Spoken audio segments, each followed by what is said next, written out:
Dave Ramsey's 7 Baby Steps Explained. Do you want to end the money blues and live a financially stable life? If so, Dave Ramsey has the solution for you. Dave Ramsey is a famous American finance personality who developed a plan to help people get their financial lives in order.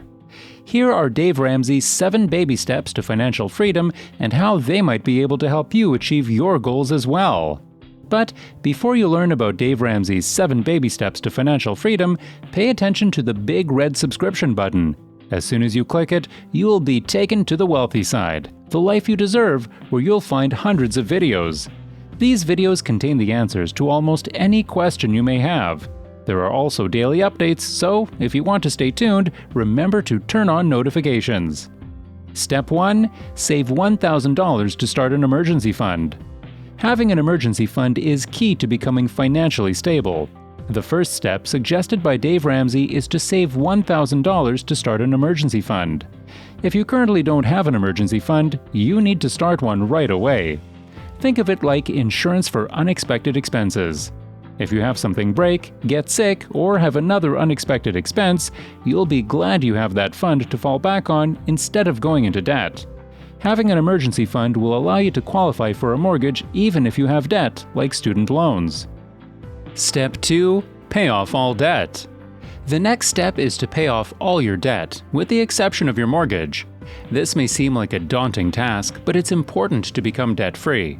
Ramsey recommends using the debt snowball method to pay off your debt. You make a list writing all your debts, but you write your smallest debt first and then move to the ones with larger payments.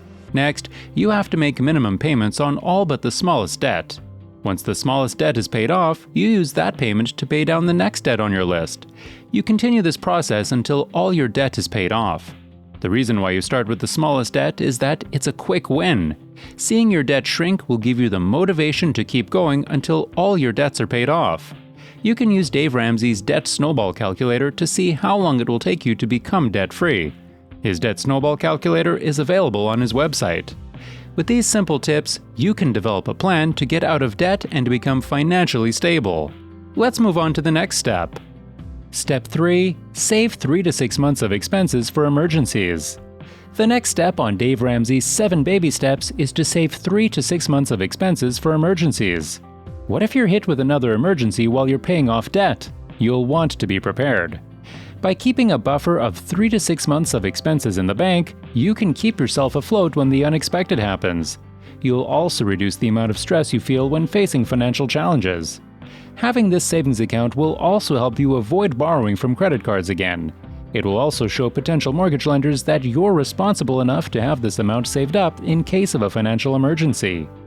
A great way to save is to save money each month at regular intervals, such as by taking advantage of automatic payroll deductions or saving apps like Digit. Step 4. Invest in retirement funds.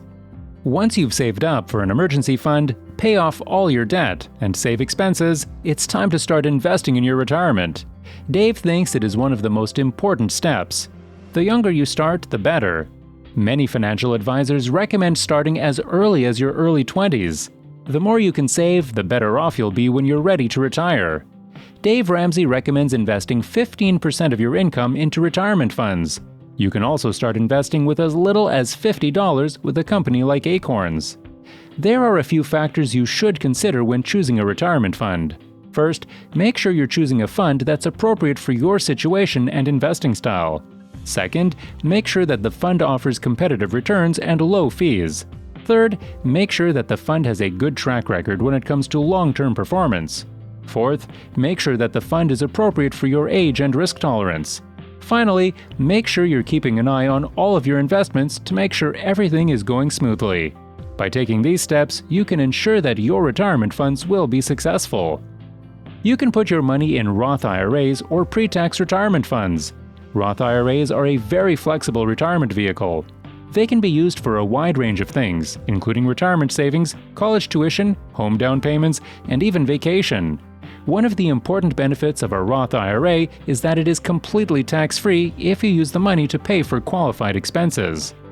One of the main drawbacks of a Roth IRA is that contributions must be made with after-tax dollars.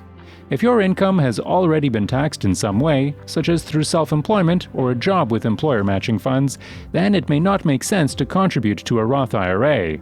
On the other hand, the money in your pre-tax retirement fund is not taxed by the government when it comes out of your paycheck. When you start a pre-tax retirement fund, the money in the fund is allowed to grow until it is fully withdrawn from the account. Moreover, when it comes time to make withdrawals from your pre-tax retirement fund, you can take out as much or as little as you want.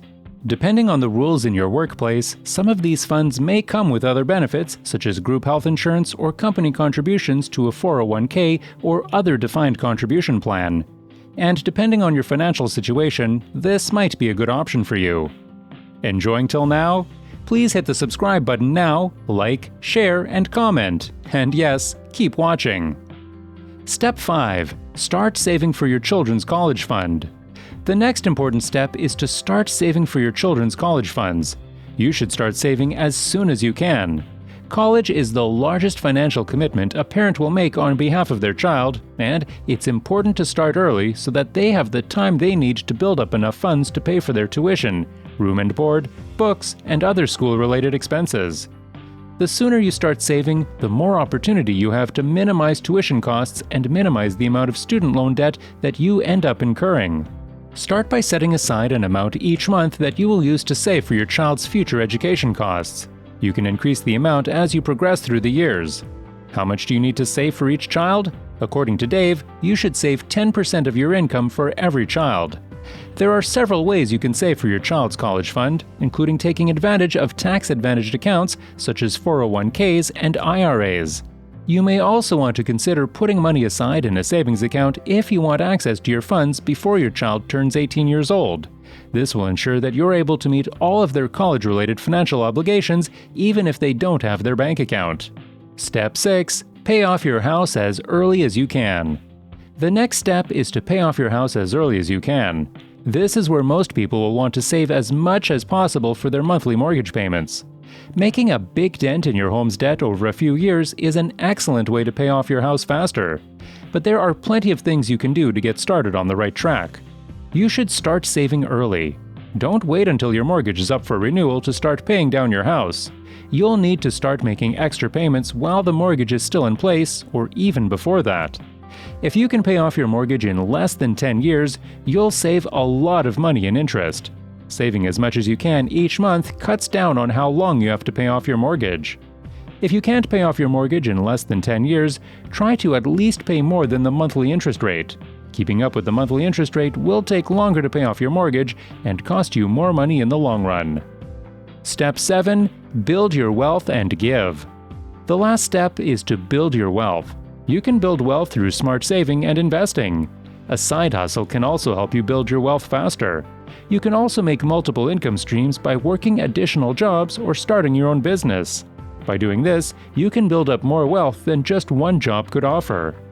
There are many different types of side hustles that you can start, including freelance jobs, startups, and small businesses. Start small and build one side hustle at a time to see what works best for you. You can also connect with other entrepreneurs to share ideas and tips. One of the most important things to remember is that side hustle work doesn't have to be all-consuming. It can be nice to have some flexibility in your schedule so you can take care of family obligations or take time off when you need it. This will not only help you build your wealth and have more time for yourself, but it will also help keep your motivation up when things get tough. Finally, baby steps are also about giving back.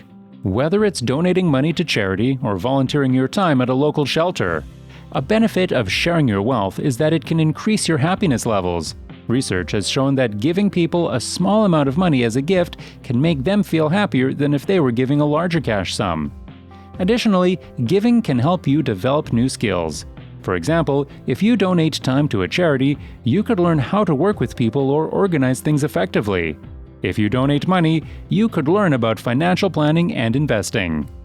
Did you enjoy the video? Please hit the subscribe button, like, share, and comment.